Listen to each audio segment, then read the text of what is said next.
છે જ નહીં.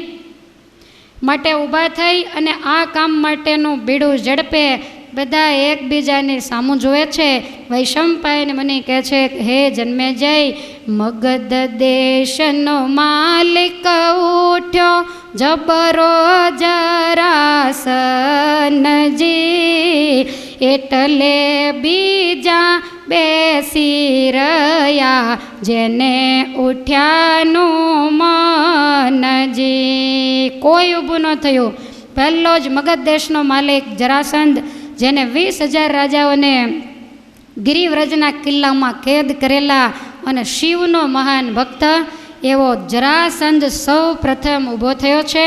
બીજા રાજાઓને એમ થયું કે હવે આપણે કામથી ગયા, જરાસંધ જેવો બળિયો કોઈ નહીં, અને એ કન્યાને વર્ષે તો આપણે તો ખાલી હાથે જવાનું છે.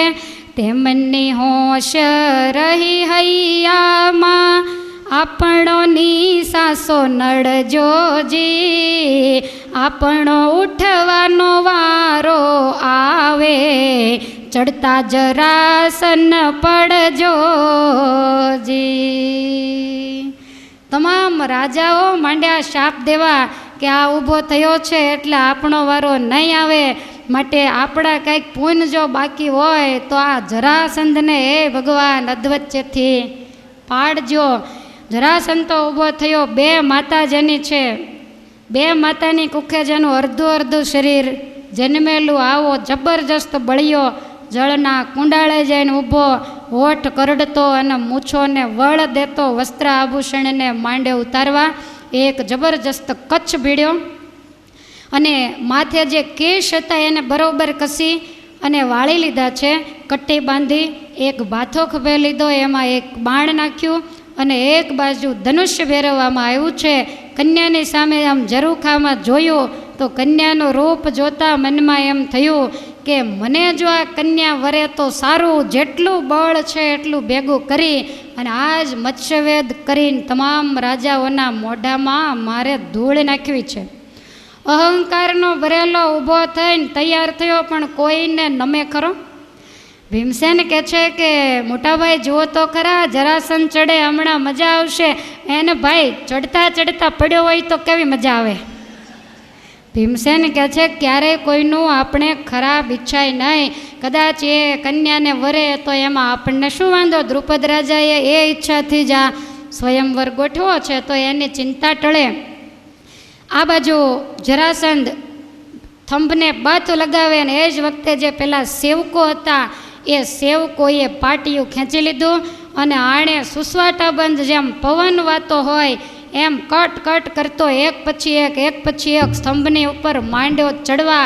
આધાર કોઈ નથી પણ પગને અટકાવતો જાય અને દડબડ દોટ મૂકીને આમ ઝપાટે ચાલ્યો જાય. લોકો તો જોઈ રહ્યા કે હવે અહીંયા બેસવાની જરૂર નથી. આખી સભા આશ્ચર્યચકિત થઈ ગઈ. એ જાય બધાય બોલે છે. અને ઉપર જ્યાં ચડવા માંડ્યો બધાએ નક્કી કર્યું કે હવે આપણે શણગાર બણગાર બધું અમુક રાજાઓ તો શણગાર માંડ્યા ઉતારવા કે હવે આપણું કામ નહીં થાય, એટલો ઝડપથી ચાલે, આ કોઈનો પણ વારો નહીં આવવા દે. એટલે પ્રભુએ સામું જોયું, જાણ્યું કે મત્સ્યવેદ થાશે જી, દાસ દુખિયા પાંડવ મારા આવેલા પાછા જાશે જી. ભગવાનને માંડી ચિંતા થવા કે આ નક્કી મત્સ્યવેદ કરશે, મારા ભક્ત પાંડવો દુખ્યા એ પાછા જશે. ક્યાં લગી વનમાં વેઠશે કષ્ટ, એમ જાણી કામ કીધું જી. જરાસંધનો કૃષ્ણ પ્રભુએ બળ બધું હરી લીધું જી. ભગવાન જ્યાં સુધી બેઠા હોય ત્યાં સુધી બીજાનો વારો આવે નહીં. ભગવાને એક નજર કરતાની સાથે જ જરાસંધનું તમામ બળ છે એને હરી લીધું. શરીરમાંથી શક્તિ જવા માંડી, માંડો શ્વાસ ચડવા, જીવ માંડો ગભરાવા, થાંભલાને બાજીને એમને એમ રહ્યો કે હવે ઉપર ચડાશે નહીં, હવે નીચે ઉતરાય એવું નથી. આખા શરીરમાંથી પરસેવાના રેલા માંડ્યા ઉતરવા, થર થર ધ્રુજે, ઉપર જોવે તો આકાશનો દેખાય, નીચે જોવે તો પૃથ્વીનો દેખાય, આંખે અંધારા આવે, બધું લીલું પીળું માંડ્યું દેખાવા. અને એ વખતે મોળ વછૂટતા વોમેટ માંડ્યું થવા. વિચાર કરે છે કે હવે શું કરવું, આના કરતાં હું ન ઊભો થયો હોત તો સારું હતું. મારે મારી રાણી બરોબર છે, આમાં ક્યાં મેં જીવ નાખ્યો. આમ માંડ્યો પસ્તાવો કરવા, નીચે ઉતરવાનો વેંત નહીં. અને જ્યાં મોઢામાંથી નીકળવા માંડ્યું એટલે ઓલા હાથ હતા એ સ્તંભેથી છૂટી ગયા અને તરત જ છેક ઉપરથી નીચે પડ્યો. પાણીના જે નીચે પાત્ર હતું એમાં છેક તળિયે જતો રહ્યો, કેટલોય પાણી પી ગયો. અને જ્યાં બહાર આવ્યો ત્યાં દ્રુપદ રાજાના સેવકોએ એકદમ હાથ પગ ખેંચીને બહાર કાઢ્યો, ઊંધો નાખી અને બરોબર દબાવીને પીધેલું પાણી બધું કઢાવી નાખ્યું. આખી સભા તાળીઓ પાડીને ખડખડાટ હસવા માંડી.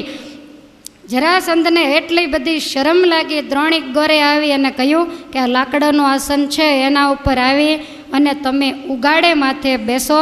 જરાસંધ નીચું જોઈને ચિંતામાં પેઠો કે ત્યાં બેસવાથી શું કિંમત, પણ છતાંય હવે નિયમ છે બ્રહ્મત્યાનું પાપ, એટલે ઉગાડે માથે આવીને બેઠો. નીચું જોઈ અને આંખમાં આંસુડા આવી ગયા અને રડવા માંડ્યો કે હવે શું થાય. અને હું એકલો, એ ભગવાન જો કોક બીજો ચડે તો મારી જોડ થાય, નીચો પડે તો 5 જ મિનિટ મોડું થાય, પણ હજી એક જણાને પાડી દઉં. એટલે બપોર પછી આપણે થોડું હજી 4, 5, 6 ને પાડવાના, પછી અર્જુનનો વારો આવશે. એટલે મત્સ્યવેદ તો હજી આપણે છેક સાંજે 6-1 વાગ્યે થશે. કથા બહુ સુંદર અને એની સામે લાંબી છે. તો શિશુપાલ આ નીચે બેસાડ્યો જરાસંધને, એટલે શિશુપાલની નજર ગઈ કે આનાથી કાંઈ ન થયું, હવે હું ચડું એમ કહી. અને દમઘોષનો દીકરો શિશુપાલ અતિશય જબરો તાકાતવાળો તરત જ એ ઊભો થયો, વસ્ત્ર ઉતારી કચ્છ ભીડાયો, ખાંધે ધનુષ્ય લીધો, એક બાજુ બાથો અને અભિમાનથી વારે વારે જરાસંધની સામે જોતો જાય ત્યાં તો તારા બાપનું નામ બોલ્યું.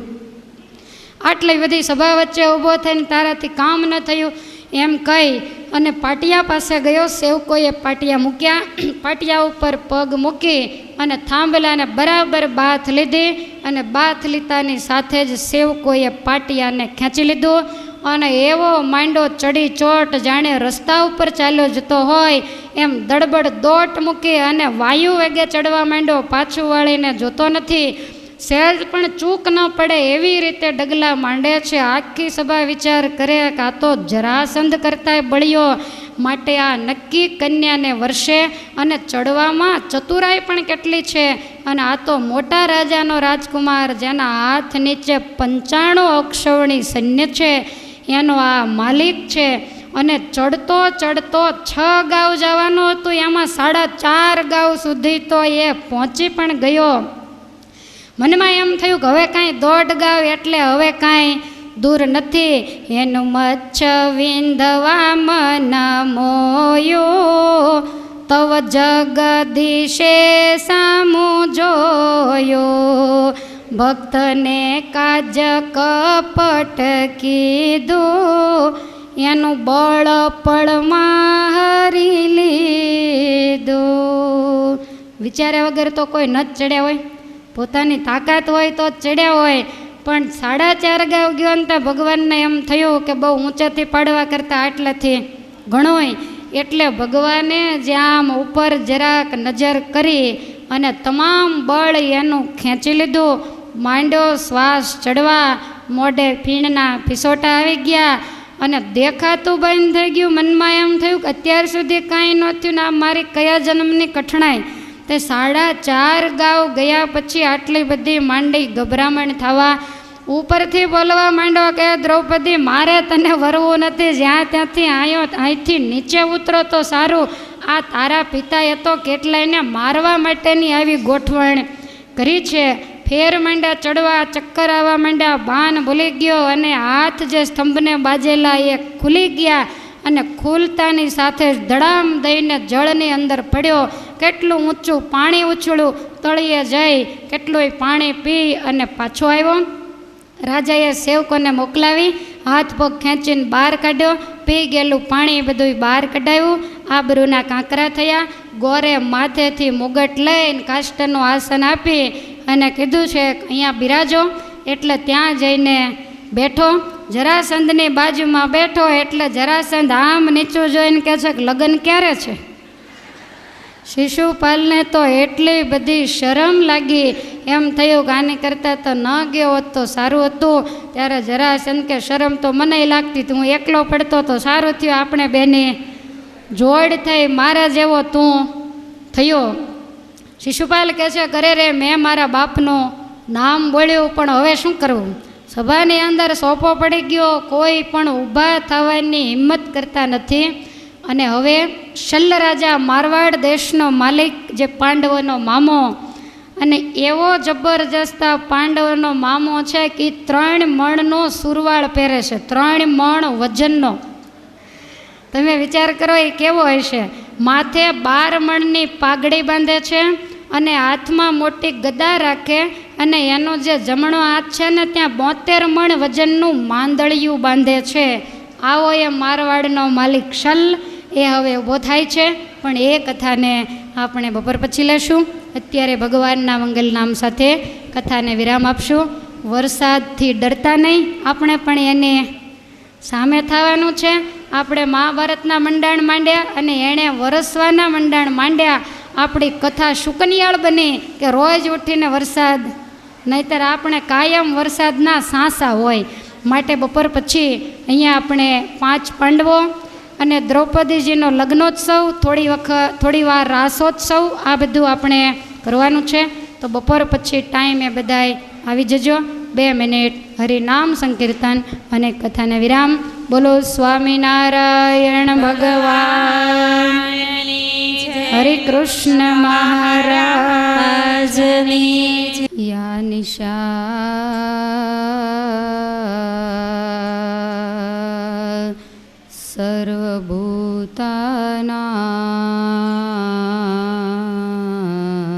સર્વભૂતાનાં તસ્યાં જાગર્તિ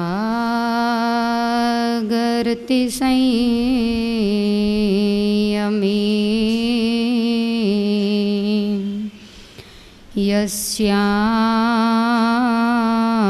યસ્યાં જાગૃતિ ભૂતાની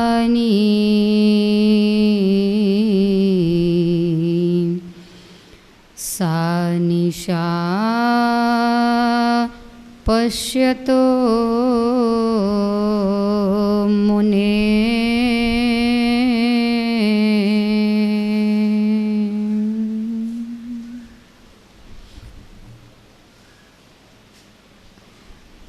પવિત્ર અને પુણ્યવંતી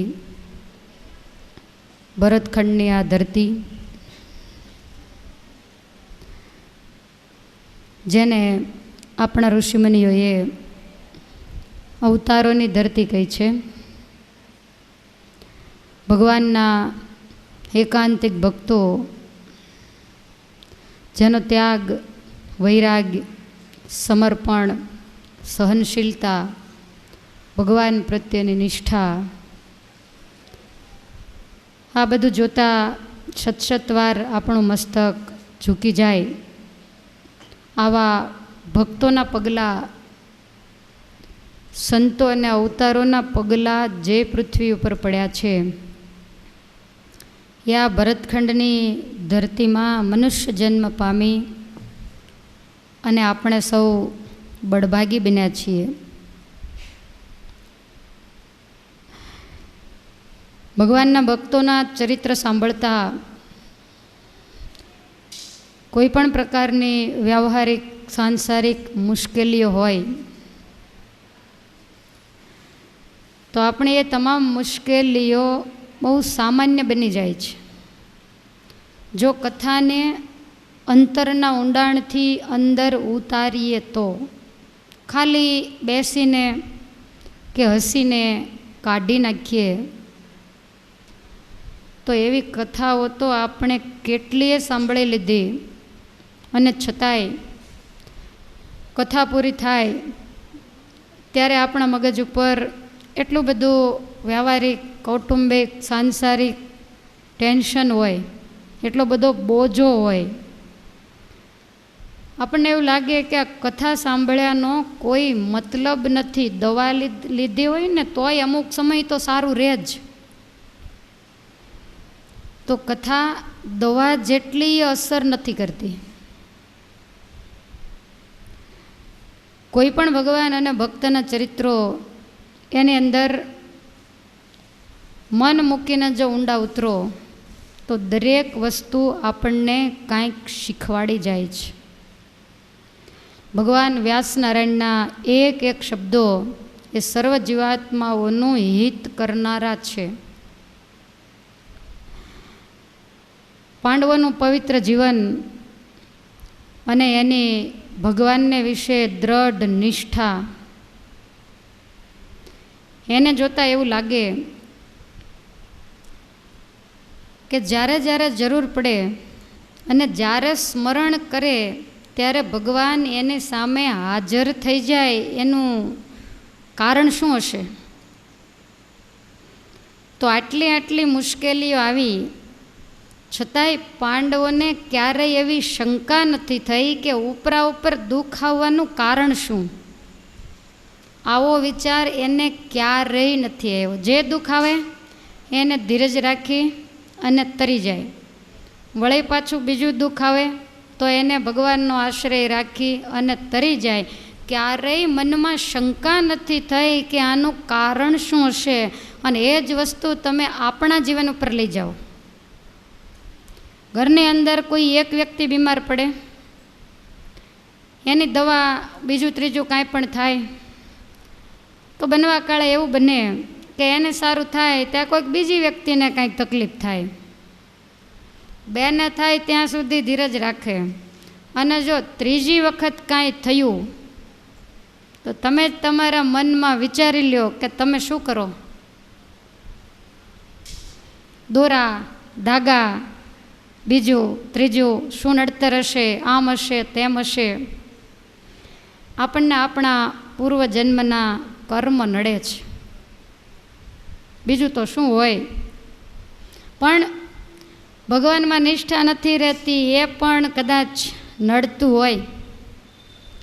તો ખાસ પાંડવોના જીવનમાંથી આ શીખવાનું છે. અને બીજું કે આજે પાંડવો દ્રૌપદીને વર્ષે એણે કરીને શું એ સુખિયા થઈ જશે? એકલા હતા ત્યારે ઓછું દુઃખ હતું, એટલું દુઃખ દ્રૌપદીને વર્યા પછી પાંડવોની ઉપર પડશે. અને છતાંય ધૈર્યરૂપી વાણમાં બેસી અને સામે કિનારે નીકળી જશે. જન્મ્યા ત્યારથી મુશ્કેલી ચાલુ થઈ છે.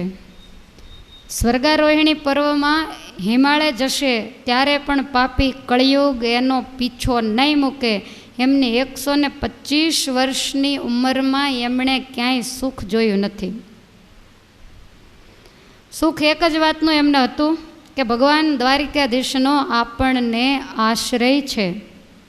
સત્યનો પંથ આપણે લીધો છે તો હંમેશા સત્યનો વિજય થાય, બસ આ જ એક એને આધાર હતો. માટે ભગવાનની અને પાંડવોની જે એક એક વાત આવે એનું મનોમંથન કરી અને એને આપણે આપણા જીવનમાં ઉતારતા જઈએ એવી શુભ પ્રેરણા અને સદ્બુદ્ધિ પરમેશ્વર આપણને આપે એવી કથા સાંભળતા પહેલાં પ્રાર્થના કરીએ. 3 વર્ષ સુધી પાંડવોએ વનમાં રહી અને લાક્ષાગૃહ દહન પછી દુઃખને સહન કર્યા છે. બીજા દુઃખ તો ઠીક કે કોઈ અસુર આવીને લઈ જાય, વળી પાછા ભીમસેન જઈને એને છોડાઈ આવે. પણ પાંડુ રાજાના જે પુત્રો કહેવાય, 84,000 દેશના જે માલિક કહેવાય, અને એના જીવનમાં એવા દુઃખ આવે કે એને કાપડીનો વેશ લઈ અને બજારોમાં જઈ અને કાપડ વેચવું પડે, અને છતાંય સાંજે ખાવાના ફાંફા હોય. નહીં પહેરવાનું, નહીં ઓઢવાનું, નહીં પાથરવાનું. અને એ તો આપણે વિચારીએ કે જંગલની અંદર કાંઈ કાયમ થોડો ટાઢો છાંયડો હશે, વરસાદ આવતો હશે, ઠંડીની સિઝન જ્યારે હશે ત્યારે એની પાસે તો કોઈ વસ્તુ નહોતી, અને છતાંય ધીરજ રાખી. આપણા જીવનમાં એકાદી વસ્તુની ઉણપ હોય ને તોય આપણે મંડી જ પડ્યા હોઈએ, અમારે આ નથી, અમારે આ નથી. અમારા છોકરા ઘણા વર્ષથી સુરત રહે, પણ હજી અમે ગાડી લીધી નથી. તો તમને લઈ જાય ત્યારે કોકની ભાડે કરીને લઈ જશે આમ સોનાપુરીમાં. આવી બધી ચિંતાઓ કરી અને માણસ ભગવાનનું ભજન બગાડે છે. આવું જ્યારે થાય ત્યારે પાંડવોનું જીવન યાદ કરવું. એને ગાડીનો વેંત નહોતો.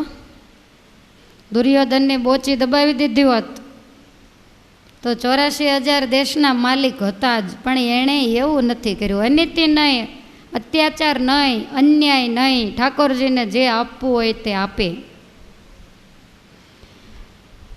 ધ્રુમ ઋષિના આશ્રમેથી પાંડવો દ્રુપદ રાજાના સમાચાર સાંભળી અને ઋષિ જ્યારે સ્વયંવરમાં જાય ત્યારે પાંચાલપુરમાં એની સાથે જાય છે. છતાંય ભગવાન તો નિર્દયના નિર્દય જ રહ્યા, પણ પાંચેય ભાઈઓ જ્યારે બધાને પગે લાગીને ભૂખ્યા પેટ કૂટે છે ત્યારે ઠાકોરજીની ધીરજ ગઈ. ભગવાનને એમ થયું કે આ દુનિયા મને હવે પછી ભગવાન જરૂર નહીં જ કે, કારણ કે નિર્દયતાની પણ કાંઈક હદ હોય. હું એનાથી આગળ નીકળી ગયો. અને આપણામાં કહેવત છે કે કળિયુગમાં પાપીએ પોરો હોય. એટલે ભગવાને દયા કરી અને મનમાં એવું નક્કી કર્યું કે ગમે તે થાય પણ હવે પાંડવોને મારે દુઃખી થવા દેવા નથી. દ્રુપદ મહારાજાએ મત્સ્યવેદની સુંદર રચના કરી છે. ઝરૂખાની અંદર દ્રૌપદીજીને પધરાવવામાં આવ્યા. તમામ રાજાઓ માટે સુંદર સિંહાસનો, 88,000 ઋષિમુનિઓ સ્વયંવરમાં આશીર્વાદ આપવા માટે આવ્યા છે. એમને માટે પણ સાદડીની સુંદર બેઠકો વગેરે તૈયાર કરવામાં આવ્યું છે. વૈશંપાયન મુનિ કહે છે કે હે જન્મેજય, બધા જ પોતપોતાના સ્થાને આવીને બેઠા, પણ છત્રપતિ દુર્યોધન હજુ આવ્યો નથી, જેની દ્રુપદ રાજાને ચિંતા હતી. શિશુપાળ, જરાસંધ, શલ, ભગવાન દ્વારકાધીશ આ ચારને પૂછીને નક્કી કર્યું કે આનું કેમ કરશું. સ્વયંવરનો દિવસ તો આવી ગયો છે અને દુર્યોધન આવ્યો નથી, અને આપણે અગાઉ મત્સ્યવેદનું કામ ચાલુ કરીએ તો આખા રાજ્યને આગ મૂકશે. ભગવાન અને બીજા 3 રાજાઓએ માથે લીધું કે દુર્યોધન કાંઈ પણ બોલશે તો અમે તમારે પક્ષે થાશું, માટે દુર્યોધનની રાહ જોવાય નહીં. એની સાથે તે સગપણ કર્યું હોય અને તારે એને કન્યા પરણાવવાની જ હોય તો વરની રાહ જોવાની હોય. આ તો સ્વયંવર છે, મત્સ્યવેદ છે. જેના હાથે મત્સ્યવેદ થાય એને કન્યા આપવાની છે. દ્રુપદ રાજા સાવધાન થયા.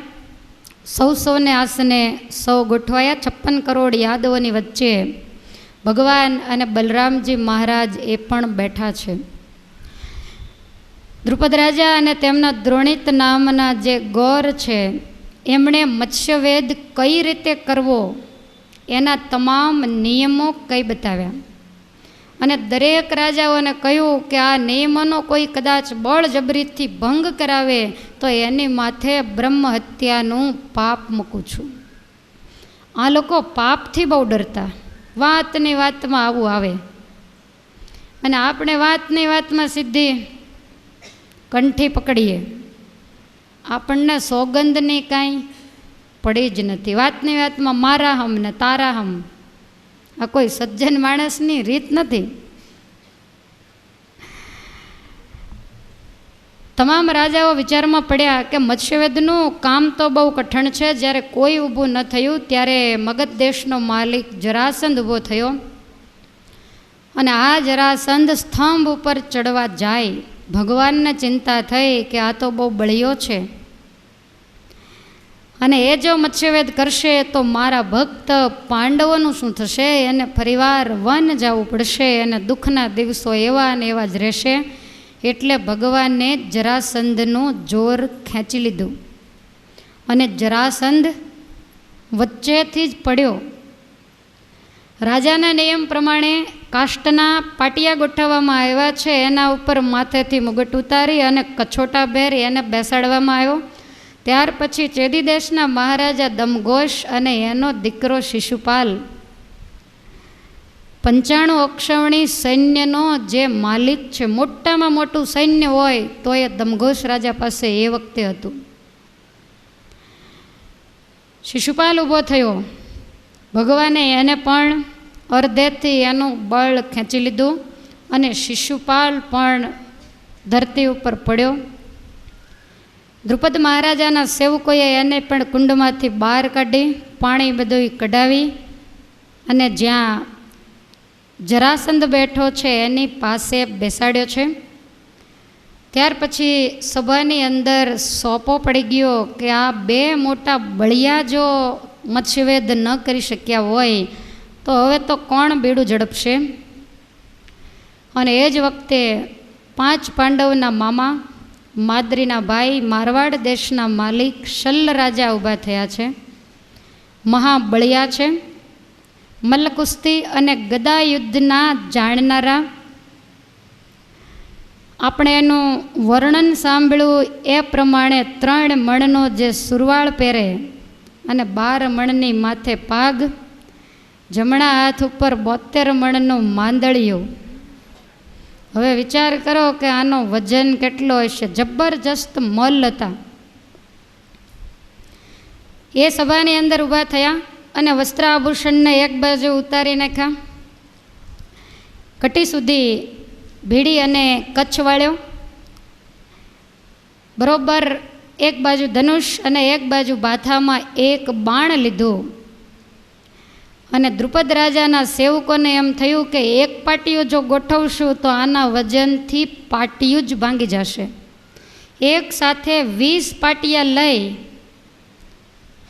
પહેલાં જળનો જે ભરેલો સ્થાન છે, કુંડ છે, ત્યાં ગોઠવ્યા. એટલે શલ્લ રાજા પાટિયા ઉપર ચડ્યો. પણ પાટિયા ઉપર જ્યાં ચડે ત્યાં તો પાટિયા ધ્રુજવા માંડ્યા. આટલો જબરજસ્ત વજનદાર પુરુષ સ્તંભની નજીક જઈ અને 2 હાથે સ્તંભને જ્યાં બાથ લીધી ને એ જ વખતે દ્રુપદ મહારાજાના સેવકોએ પહેલાં પાટિયાને ખેંચી લીધા છે. અને શલ્લ રાજા ઝપાટે ઉપર માંડ્યો ચડવા. મોટી મોટી છલાંગો ભરે, 10-10 ડગલાની એક છલાંગ ભરે. અને શલ્લ રાજા જ્યારે છલાંગ ભરી અને સ્તંભને બાથ ભીડે એ વખતે આખો સ્તંભ કચડ કચડ કચડ બોલવા માંડ્યો. વજન ન સહન કરી શકે સ્તંભ એવો આ શલ્લ રાજા. આખી સભા ખડખડાટ હસે છે. વિચાર કરે છે કે જો સ્તંભ ભાંગી જશે તો કચ્ચર ગાણ વળી જશે. બધાય સામે ને સામે જોઈ રહ્યા છે. વિચાર કરે કે પહેલાં 2 ચડ્યા હતા પણ એના કરતાંય આ વધારે બળ્યો છે. અને શલ્લ રાજા ચડતા ચડતા 5 ગાંવ પહોંચી ગયો. હવે એક જ ગાંવ પેલો ખીલો દૂર રહ્યો. વૈશંપાયન મુનિ કહે છે કે હે જન્મેજય, હે શલ્લ ગયો 5 ગાંવ જ્યાં જોયા કરે સહુ સૃષ્ટિજી. ભક્તને માટે ભૂધરજીએ ઊંચી કીધી દ્રષ્ટિજી.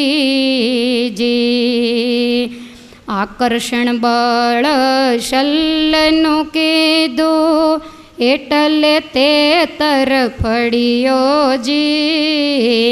શ્વાસ મોઢે સમાતો નથી, સ્તંભને બાજી પડ્યો જી. ભગવાનને એવું લાગ્યું કે આ 5 ગાંવ સુધી તો પહોંચી ગયો ને હવે વિચાર કરીશ તો એ છેક પહોંચી જશે. અને છેક પહોંચ્યા પછી પાડવો એ કપટ કહેવાય એમ વિચારીને ભગવાને સિંહાસન ઉપર બેઠા બેઠા જરાક આમ ઊંચી દ્રષ્ટિ કરી અને શલ્લ રાજાનું જેટલું બળ હતું એ તમામ બળને ખેંચી લીધું. એટલે શલ્લ રાજાને ચક્કર આવવા માંડ્યા. 2 હાથે સ્તંભને બાજી પડેલો હવે આંખો પણ કેવી રીતે ચોળવી, લાલ પીળું દેખાવા માંડ્યું. મોઢે ફીણના પિસોટા આવી ગયા. મનમાં એમ થાય છે કે આટલો બધો ગભરાટ કેમ માંડ્યો થવા. 5 ગાઉ સુધી ચડ્યો ત્યાં સુધી કાંઈ ન થયું અને અચાનક આંખે અંધારા આવ્યા, આખા શરીરે પરસેવો વળવા માંડ્યો અને કાંઈ વિચારે ન વિચારે સ્તંભને જે બાથ લીધેલી એ બંને હાથ છૂટા પડી ગયા અને છૂટા પડતાની સાથે જ ધરણી ઉપર આવ્યો અને કુંડમાં આવતાની સાથે સીધો તળિયે. જેમ મોટો મગરમચ્છ જળમાં પડે એમ જળમાં પડ્યો. ચારેય બાજુ પાણી ઉડવા માંડ્યું. આ બાજુ અંદર તળિયે જઈને જ્યાં બહાર નીકળો એટલે તરત જ રાજાના જે સેવકો હતા વિચાર કર્યો કે કાંઈ 2-5 સેવકોથી ઊંચકાયો નથી. 100 સેવકોએ જઈને હાથ પગ ઝાલીને ખેંચીને એને બહાર કાઢ્યો. ઊંધો નાખીને પાણી જે પી ગયેલો એ બધું જ કઢાવી નાખ્યું. અને પછી દ્રુપદ રાજાના કુલ ગૌર જે દ્રોણિક હતા એમણે કહ્યું કે મારવાડ દેશના માલિક સામે કાષ્ટના આસન ઉપર જઈને બેસો. એમને એમ કછોટાભેર કાષ્ટના આસન ઉપર જઈ નીચું જોઈને બેઠો. વિચાર કરે છે, કરે રે મારા પિતાનું મેં નામ બોલ્યું, મારી માતાનું મેં દૂધ લજાવ્યું. શિશુપાલ સામું જોઈને કહે છે સારું થયું, ક્યારનું નીચું જોઈ જોઈને બોચી દુખી ગઈ હતી. એમ થતું હતું કે મારી કિંમત ગઈ, પણ હે મારવાડના માલિક તમારા જેવો હું બળવાન નથી. તમારી જો કિંમત ગઈ હોય તો મારી જાય એમાં શું નવાય. ત્યાર પછી ગોરે પૂછ્યું કે હવે સભામાંથી કોણ ઊભું થશે? તો એ વખતે દંતવક્ર ઊભો થયો છે. ભગવાનનો જે પાર્ષદ છે, જેને જય વિજયનો શાપ છે અને એનો છેલ્લો જન્મ છે, ભગવાન એને મુક્તિ આપવાના છે. અત્યારે ભલે અસુર છે પણ આમ તો ભગવાનનો ભક્ત છે. એટલે દંતવક્ર જ્યારે ઊભો થયો ત્યારે શિશુપાલે ના પાડી કે મારા કરતાંય તારામાં બળ ઓછું છે, માટે આબરૂ સહિત બેસી રહે. બાજુમાં શલ રાજા હતા. શલ કહે છે ક્ષત્રિયનો દીકરો ઉપરથી પડે તો આબરૂ ઓછી જાય, પણ એક વખત ઊભો થઈને બેસી જાય તો એની આબરૂના કાંકરા થાય, માટે હવે બેસીશ તો તારી માતાનું દૂધ લાજશે. બરોબરનું સુરાતન ચડાવ્યું શલ રાજાએ. એટલે આને વળ ચડી ગયો. આ કહે છે થવાની હોય તે થાય, બાકી હવે બેસવું નહીં. તરત જ વસ્ત્રો શણગાર વગેરે ઉતરાવી નાખ્યું. પાટિયા મૂકવામાં આવ્યા અને સ્તંભને જઈને બાજ્યો એટલે પાટિયા દ્રુપદના સેવકોએ લઈ લીધા. દંતવક્ર જ્યારે ચડવા માંડ્યો ખાલી 1.5 ગાઉ ચડ્યો છે. 1.5 ગાઉ તે ઊંચો ગયો, પ્રભુએ વિચાર્યું એમજી, દંતવક્ર મારો ભક્ત છે, તેથી ઊંચેથી પાડું કેમજી. આને બહુ ઊંચેથી નથી પાડવો, કારણ કે આ તો મારો ભક્ત છે. એમ જાણી એનું બળ હરી લીધું, એટલે એ ગભરાયજી, મચ્છના સામી દ્રષ્ટિ કરે તો મચ્છ નવ દેખાયજી. 1.5 ગાઉ ગયો ત્યાં તો દેખાતું બંધ થઈ ગયું. ભગવાને એનું બળ હરી લીધું. તમે વિચાર કરો કે પાંડવોનું કામ કરવા માટે ભગવાન કેટલા દોડાદોડી કરે છે.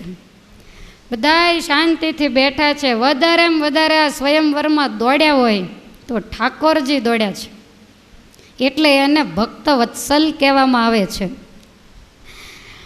દંતવક્ર વિચાર કરવા માંડ્યો કે મને શિશુપાલે ના પાડી હતી, પણ મેં એનું માન્યું નહીં, અને શલ રાજાએ મને ચટકી લગાડીને આબરૂ ખોવા માટે ઊભો થયો. 1.5 ગાવે ગયો, મોઢે ફીણ આવી ગયા ને આંખો મંડી ચડવા, પરસેવે નીતરી ગયો અને બંને હાથના જે બંધન હતા એ છૂટી ગયા અને છૂટતાની સાથે જ આવીને જળમાં પડ્યો. શિશુપાલને બહુ હસવું આવ્યું કે મારું કયું માન્યો નહીં, કાંઈ વાંધો નહીં, મારી લાઈનમાં આવીને બેસશે. રાજાના જે સેવકો હતા એમણે બહાર કાઢી અને જ્યાં કાષ્ટનું આસન હતું ત્યાં બેસાડ્યો. દ્રુપદ રાજાને એમ થયું કે 4 બળવાન રાજાઓ ચડ્યા અને છતાંય મત્સ્યવેદ થયો નહીં, માટે મને એવું લાગે છે કે આ કન્યા કદાચ દુર્યોધનના ભાગ્યમાં હશે. બીજા તો બધા આવી ગયા, પણ હજી છત્રપતિ આવ્યો નથી ને જોયા આવ્યો હોત તો મારું કામ થાત. એટલે તરત જ પોતાના સેવકોને બોલાવીને પવન વેગી સાંડ આપી અને છડીદારને કહ્યું કે જઈને જલ્દીથી દુર્યોધનને તેડી લાવો, જરાય વાર લગાડશો નહીં. આ સાંડ અને છેવટે ભગવાનથી આ શબ્દો સહન ન થયા. ભગવાન કહે છે, કરે છત્રપતિ તમે શું બોલો છો? તમામ ક્ષત્રિયોને તમે લજાવો છો. મોટાનું મન તો હંમેશા મોટું હોય, અને જે મોટો માણસ હોય એમાં તો કેટલી બધી ગંભીરતા હોય. મોટાનું એક પણ લક્ષણ તમારામાં નથી દેખાતું. સામાન્ય માણસ પણ ન બોલે એવા હલકા વેણ તમે બોલો છો. આ તમામ ક્ષત્રિય રાજાઓના તમે માતા પિતા ગણાવો. માટે એનાથી કામ ન થયું તો કાંઈ નહીં, એનો અપરાધ ક્ષમા કરી અને તમે તમારું કામ કરો. ત્યારે દુર્યોધન ભગવાનની સાથે જેમ તેમ બોલવા માંડ્યો કે તું તો તારા મામા અને માસીને મારનારો છો. ભરવાડ તું તો ગાયોને ચારી જાણ, ગોકુળની અંદર છાશ પીને મોટો થયેલો, બ્રાહ્મણોનો અન્ન માગી અને જમનારો, તું શું મને ઉપદેશ દેવા આવ્યો? ભીષ્મ દાદા વગેરેને એમ થયું કે બીજાનું અપમાન કર્યું ત્યાં સુધી તો વાંધો નથી આવ્યો, પણ હવે ભગવાન દ્વારિકાધીશમાં હાથ નાખ્યો છે એટલે આની વિનાશ કાળે વિપરીત બુદ્ધિ. ત્યારે ભગવાન કહે છે કે દુર્યોધન સાંભળી લે, અમે તો જેવા હોઈએ તેવા, પણ તને ખ્યાલ છે તું કોનો દીકરો છો? તારી માતા નંદીની સાથે પરણેલી છે, એવું તો અમારું કુળ નથી ને. આવું જ્યારે કહ્યું ત્યારે દુર્યોધનને થોડીક શરમ લાગીને ભગવાન તો મન મૂકીને સભાની વચ્ચે માંડ્યા ખીજાવા. ભગવાન કહે છે કે આ લોકોને નાના જાણી અને તું દબાવીને પાપના પોટલા બાંધે છે. લોકોને એમ થાય કે 84,000 દેશનો માલિક અને ક્ષત્રિય હોવા છતાંય આવો કેમ? પણ બાપના લક્ષણ દીકરામાં આવ્યા વગરના રહે નહીં. તારા બાપના લક્ષણ તારામાં આવ્યા છે, જ્યાં હોય ત્યાં શિંગડા ભરાવે છે. દુર્યોધનને મનમાં એમ થયું કે હવે આગળ કાંઈ બોલવા જેવું નથી. દુર્યોધન કહે છે કે મામા આ તો મારી સામો પડ્યો. ત્યારે કર્ણ કહે છે કે ત્યાં હાથે કરીને દ્વારકાધીશને ગરમ કર્યા છે. હવે બોલ્યા વગરનો ઊભો થઈ અને મત્સ્યવેદ કરવા માટે જા. બધાએ રાજાઓ બહુ રાજી થઈને ભગવાનને હાથ જોડે છે કે તમે આને બરોબરનું સંભળાવી દીધું, બાકી અમારી તાકાત નહોતી. દુર્યોધન તૈયાર થઈ અને ચડવા માટે જાય. વળી પાછો વળીને શકુનીને કહે છે કે મામા સ્તંભ જોતા તો મને એવું લાગે છે કે હું અધવચ્ચે પડીશ, તો તમે ઊભા થઈને મને ઝીલી લેજો. શકુની કે હવે બધાની વચ્ચે બોલતા તને શરમ નથી લાગતી? હવે તમે વિચાર કરો કે આને 84,000 દેશનો માલિક ખાલી ભગવાને કર્યો એટલું જ, આમાં એક પણ લાયકાત નથી. કર્ણ કહે છે કે શુકનમાં તું આવા અપશુકન કરે છે, તારા પડવાના જ લક્ષણ છે. અમારોય ફજો તો કરીશ, અમે તારી પાસે બેઠેલા પણ શોભતા નથી. માટે હવે બોલવાનું બંધ કરીને તારે કરવાનું હોય એ કામ કર. દુર્યોધન જે પેલા કાષ્ટના મૂકવામાં આવ્યા પાટિયા એના ઉપર જઈને ઊભો રહ્યો. 2 હાથે સ્તંભને બાથ લીધી, કોઈને પણ નમ્યો નથી. અને જ્યાં સ્તંભને બાથ લીધી તરત જ સેવકોએ પાટિયાને ખેંચી લીધા અને આખી સભા આનાથી ત્રાસી ગયેલી. સર્વે સભા હતી કકળેલી, દુષ્ટને પાતક નડજોજી, પુણ્ય સર્વેનું આડે આવી, ચડતા પાપી પડજોજી. તમામ રાજાઓ વરાળ કાઢીને એમ કહે છે કે અમને કન્યા વરે કે ન વરે, પણ અમારા દરેક પુણ્ય આડા આવે અને દુર્યોધનને હાથે તો મત્સ્યવેદ થાય જ નહીં.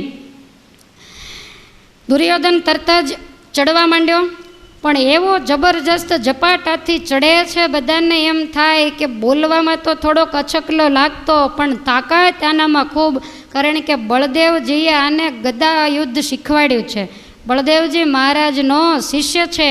એક ખભે ધનુષ, એક ખભે બાણ અને 2 હાથે સડસડાટ કરતો થાંભલો માંડ્યો ચડવા. અને આગળ જ્યાં જાય છે ચડતા ચડતા 5.5 ગાવ ગયો. જેટલો પાપી મોટો એટલો વધારે ઉપરથી પડે. 5:45 ગાઉ જ્યારે ગયો ત્યારે બધાએ માંડ્યા વાતો કરવા કે ભાઈ ગમે એમ તોય મોટા, અને મોટાનું ભાગ મોટું હોય, કન્યા કદાચ આના ભાગમાં લખી હોય તો જ આટલા આટલા જબ્બર રાજાઓ એ પરાજય પામી અને એક બાજુ બેઠા હોય, માટે આ જ મત્સ્યવેદ કરશે અને આને જ કન્યા વર્ષે, આવી રીતે બધાએ કહેવા માંડ્યા. અને એ જ વખતે ભગવાને નીચે બેઠા બેઠા પાપીની સામે નજર કરી અને એમ થયું કે આ તો પહોંચી ગયો, હમણાં આડે ખીલે બાજી પડશે અને મારા ભક્ત પાંડવો આવેલા પાછા ફરશે. આવું જાણી અને ભગવાને તરત જ એની શક્તિને ખેંચી લીધી છે. અતિ માંડો શ્વાસ ચડવા અને ઉપરથી બૂમો પાડે છે કે મામા મને પકડજો, મામા મને પકડજો. આવી રીતે બોલતો આંખે માંડા અંધારા આવવા અને હાથના બંધન છૂટી ગયા અને બોલતો આવે છે કે આજ જો હું મરી જઈશ તો મારી ગાદી કોણ ભોગવશે, કેટલોય ભેગો કરેલો પૈસા પૂંજી આનો વારસદાર બીજો કોણ થશે. આમ બોલતો બોલતો જ્યાં નીચે આવે અને 5:45 ગાઉથી પડ્યો એટલે સીધો કુંડના તળિયે એક ડબકી મારી છેક તળિયું માપીને બહાર આવ્યો એટલે દ્રુપદના સેવકોએ હાથ પગ ઝાલી ખેંચીને બહાર કાઢ્યો. ઊંધો નાખીને બધાથી જાજુ પાણી આપી ગયેલો, ઉપર ચડીને દબાવીને પાણી બધું બહાર કઢાવ્યું. અને ભગવાને આને કર્મનો બદલો દેવા માટે ઊંધે માથે પાડ્યો એટલે જ્યારે પડ્યો ત્યારે પેલો જે થાંભલો છે એને કપાળમાં ભટકાણો, લોહીની ધાર થઈ અને અંદર ડૂબકી મારીને બહાર આવ્યો. કપાળ ફૂટી ગયું. તરત જ શકુનીએ શેક કરાવી અને કપાળે જબરજસ્ત પાટો બંધાવ્યો. અને પછી દ્રોણિત ગોર ઊભા થઈ અને કહે છે કે તમે આ કાષ્ટના આસન ઉપર જઈને બેસો. દુર્યોધન કહે છે કે અમે બધા એના સરદાર છીએ, અમે એની લાઈનમાં ક્યારેય પણ બેસીએ નહીં. દ્રોણિત કહે છે જરા કપાળની સામે તો નજર કરો, કોઈની દશા નથી થઈ એવી દશા રાજા તારી થઈ, તને શરમ છે કે છે જ નહીં? આટલું બધું બોલી બોલીને કેટલાય રાજાઓને ડરાવીને પોતાની જાતના વખાણ કરીને ધૃતરાષ્ટ્રનું તે નામ બોલ્યું. મામાએ બાજુમાંથી હાથ ઝાલીને કીધું કે વધારે બોલવામાં મજા નથી, માટે આ રાજાની પાસે બેસી જ. આ કહે છે કે બધાની વચ્ચે હું ઉગાડે માથે કેવી રીતે બેસું, માથે મુગટ પણ નહીં પહેરવાનો. મામા કહે છે કે તારે એમ માનવાનું કે હું મારા ઘરે બેઠો છું. દુર્યોધન કે એ વાત સાચી, તો શરમ ન લાગે. જય અને પાટીએ બેઠો. હવે છત્રપતિ જ્યારે પડ્યો ત્યારે સભામાં દરેકના મોતિયા મરી ગયા કે હવે મત્સ્યવેદ કોણ કરશે. નીચું જોઈ અને દુર્યોધન બેઠો છે. અંદરો અંદર બધાએ વિચાર કરે કે હવે આનો રસ્તો શું કરવો, કોઈ પણ ક્ષત્રિય એવો નથી. અને કરતા શું આ મત્સ્યવેદનું આયોજન થઈ ગયું, 5 જણા ઉપર જઈને પડ્યા, માટે હવે શું કરવું.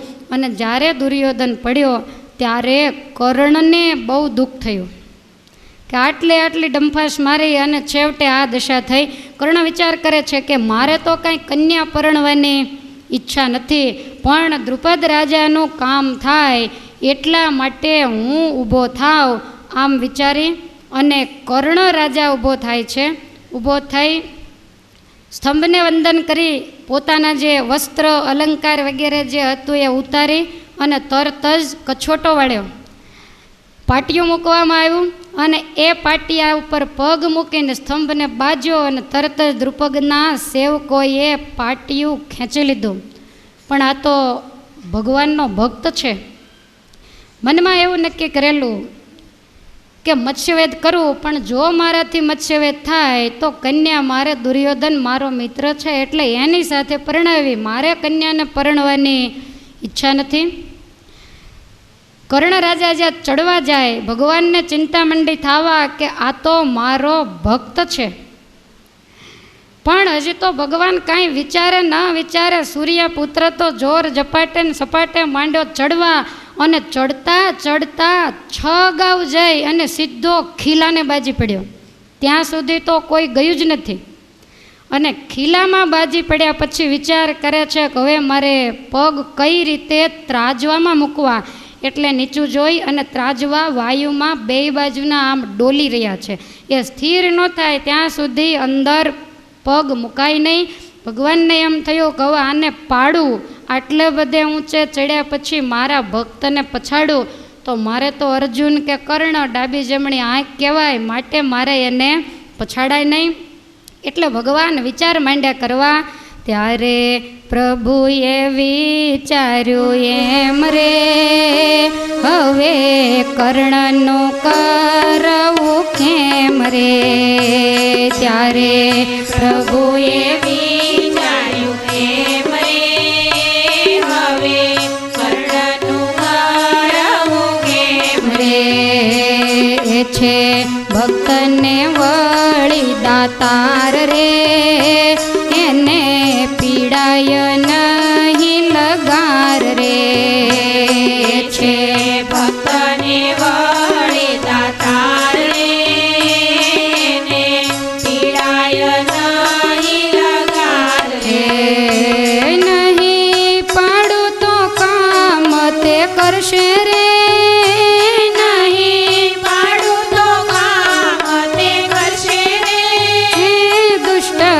દુર્યોધન કન્યાને વર્ષે રે. હો દુષ્ટ દુર્યોધન કન્યાને વર્ષે રે.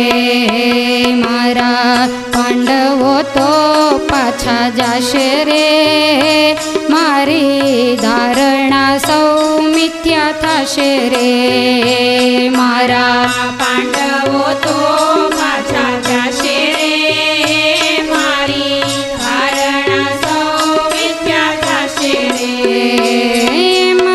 જાણી નારદ સંભાર્યા રે,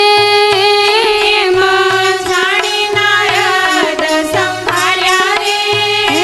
તરત સભાની મધ્ય પધાર્યા રે. હો તરત સભાની મધ્ય પધાર્યા રે. ત્યારે પ્રભુએ વિચાર્યું એમ રે, હવે કર્ણનું કરવું કેમ રે. ઓ હવે કર્ણનું કરવું કેમ રે.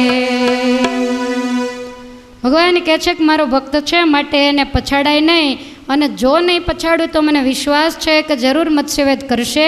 કરે એનોય વાંધો નથી, પણ કન્યાને પેલો દુર્યોધન વર્ષે ધારણા મિથ્યા જશે, મારા ભક્ત પાંડવોનું કામ નહીં થાય.